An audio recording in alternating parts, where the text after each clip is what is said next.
All right, we are continuing our discussion of current of circuit elements, and this mini lecture is on the idea of current. Now we know that charges are going to flow in a continuous line of conductors. If they're allowed to flow because there's a conductor, those electrons, those free electrons, are going to flow as the result of a potential difference, an electromotive force, a battery, of voltage. Okay, battery is the common that we're going to use in most of our examples.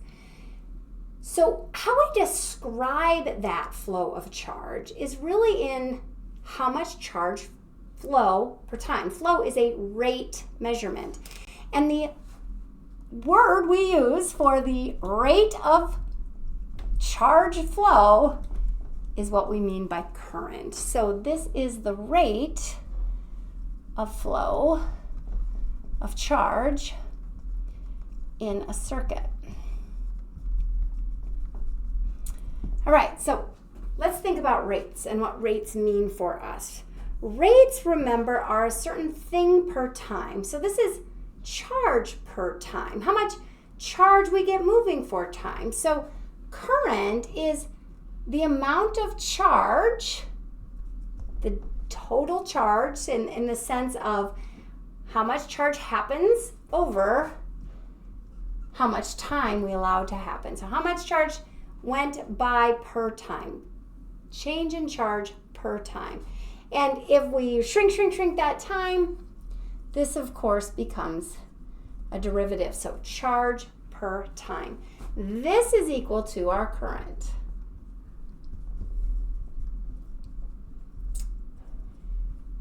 All right. Current goes by the letter I and has the unit of an ampere. All right, so current, we use the letter I, and it has unit of ampere. Remember, current can only flow in a closed circuit. We only get current in a closed circuit. So that's really, really important, a continuous line of conductors.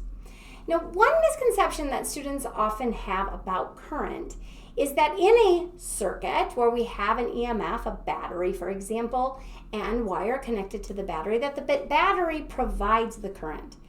We want to be really cautious about using that kind of language because that's not actually true. The battery doesn't provide anything else. The free flow of electrons are the electrons that are already existing in the wire. The battery provides the motivation for those electrons to get moving. They are feeling now through that wire a potential difference. And we know from our study of static electricity that charges, when free to move, like electrons in a conductor, will move as a result of a potential difference. So it's a common misconception to say, oh, well, the battery causes the charge. That's the source of the electrons. And that's not how we want to think about it. We need to think about it as recognizing that the battery causes the motivation for the free electrons in the wire to be moving. Okay. All right, let's just use this relationship in a real quick, easy problem. Imagine, I think I even have that problem I can pop up for us. Nope. Guess I don't. Okay, so I'll just say it. Imagine that we have a steady current of 2.5 amps. So here's our problem. Steady current of 2.5 amps. So ampere, amps for short.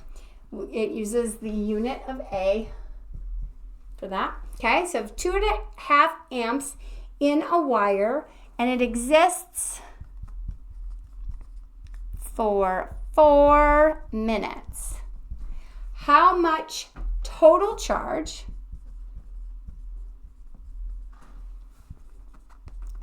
passes by a point in that time? So let's just break this down. Mathematically, this is going to be very easy, but I want you to understand what all this is really meaning.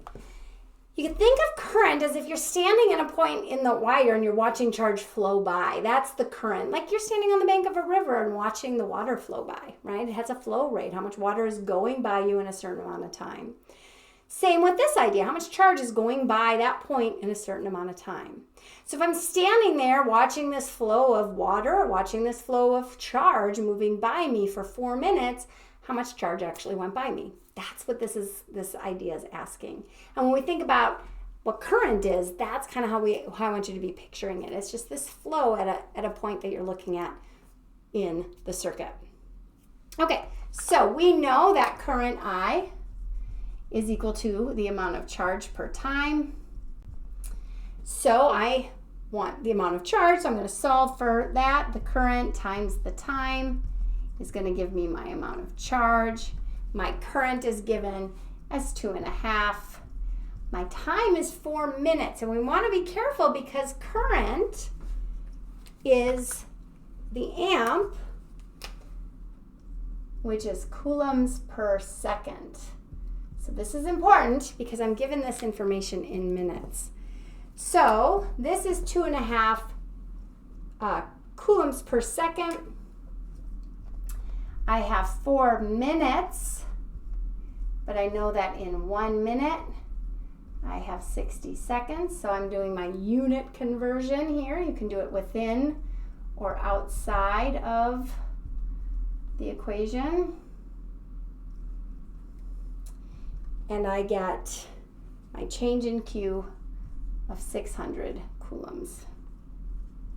So the total amount of charge that passes by a point is 600 coulombs. All right, so brief introduction to what current is. That's again the rate of change of flow, the rate of flow, of the electrons moving, the charge moving in a circuit. All right, good job.